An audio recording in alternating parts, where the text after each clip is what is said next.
Today I will be reviewing Little Women Atlanta Monie Gets Married Part 4. So the episode opened up where we left off, where Monie's father, her birth father, showed up unannounced and uninvited because he said he hadn't heard from her.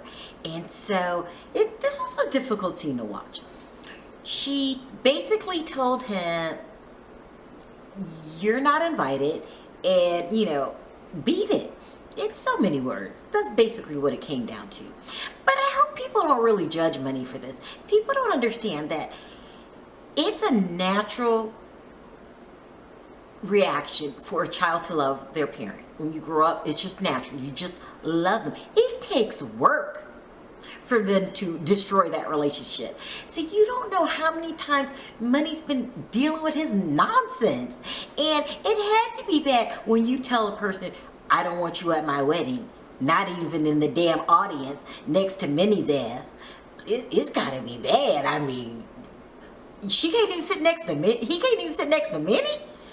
It's bad. So, but it had to have been, probably a child will forgive once, twice, but when you get to that 100 mark, that's when you start to cut them off. So I'm thinking he didn't wore out his welcome, and so she did what she had to do to make sure her wedding went off smooth, without a hitch, and without anybody reaping the benefits for this long journey it took her to get there. You just don't show up at the last minute and come to the party with everybody else when you ain't been around. I get where she's coming from, so I ain't mad at you. His ass need to go, and that's exactly where she sent him. And I must say, Juicy was on her job. She was making sure that everything went smoothly and that Monie didn't have any more problems. And she was actually being a great maid of honor. The lady had, so they get to the day of the wedding, and everything's set up beautifully. Now I have to say, that wedding planner came through. I was kind of suspect a little bit when she kept canceling things and talking about this can't be done, that can't be done, but she really pulled it off. Everything was going perfectly. The only small problem they had was that she said she didn't know where the cake lady was.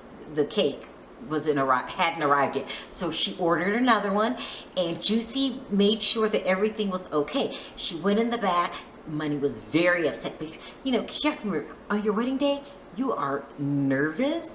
You want everything to be perfect. You paid a lot of money for this. It's got to go off the way it's supposed to go off. So she didn't want any problems, but Juicy was really calming her down and making sure everything was okay. And she would say, "Don't worry about it, it'll be okay." And then she went to the wedding planner and was like, "Hey, we don't need no problems. You make sure you get a damn cake in there." The wedding planner assured her, and I ordered another cake, but she looked kind of worried, another cake coming. But I seen her little look like, I hope it get here. Besides that, everybody else showed up, and when I say that the wedding planner did a nice job with the decorations, it was beautiful. Now, I'm the kind of person, I love weddings anyway, so my standards is high. It's like up there for me to say that it's nice, but it was beautifully decorated. She had clear chairs and silver accents and the color purple. It really looked nice. And all of the dresses, the bridesmaids' dresses came out really, really nice. I know that last episode the tailor didn't have them done yet, but they all came out really, really nice. This was a really nice wedding. Juicy pulled out her special blue bonnet wig. Look, Juicy was fabulous this time. But most people match their earrings to the dress or your shoes. Juicy decided to match her hair to the dress. I ain't mad at her, but it just looked. I need her to get back to the red hair. Juicy in the blue bonnet wigs. This wasn't working for me, But she was a great matron of honor. She made sure that Everyone was on time. She was just really, really there. She put up with Minnie. You know, Minnie came back to see the dress before she came out, and no arguing. It was really great. And she came out and she was in her dress. Now, when she tried this dress on, I thought, that's a little conservative for my taste. You know, she didn't show a shoulder or a leg. You know, I need some kind of skin showing. And I thought, this is too covered up. But no, it actually really, really pretty on her.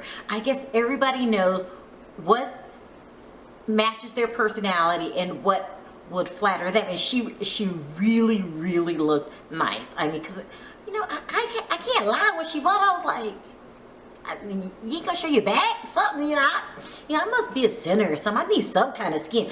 But you really didn't need the skin. She looked beautiful. Morlin looked good. It was a very, very, very nice, beautiful wedding. I mean, before the wedding, you had Sam. You know, remember, Sam doesn't have a life. Her job is Tanya. So she took a little day off from Tanya, decided to to get in Minnie's business to make sure Minnie didn't mess up the wedding.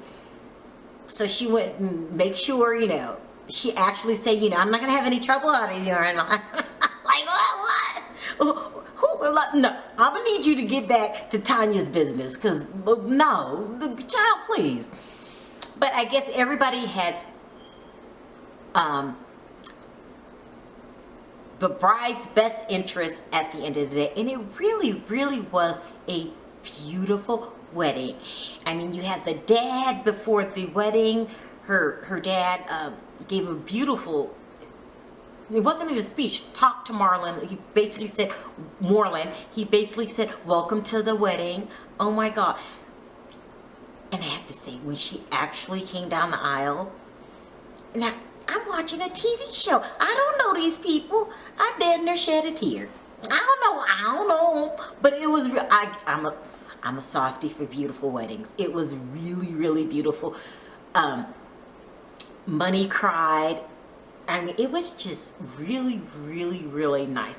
I loved this 4-part episode, whatever they're calling it. I really think that, oh, I forgot to mention, her little boy was there. D2. It was just,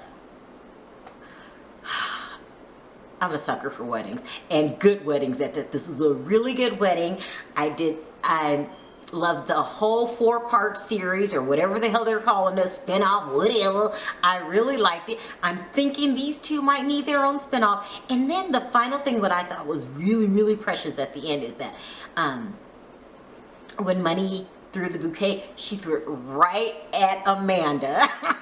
Because, you know, Amanda's been wanting to get married like since last season. So she threw it to her, and then when Morlin threw the garter, he threw it right to Jordan. It was just a fun, loving, good television. You know, it doesn't always have to be drama on TV, does it? I mean, this was a nice, friendly show, and the wedding was beautiful, and I like it. I think these two need a permanent spin-off, because I loved every episode of this 4-part wedding special. So it was really great. But if they don't get their own spin-off, I'll still be there for the rest of the girls next season.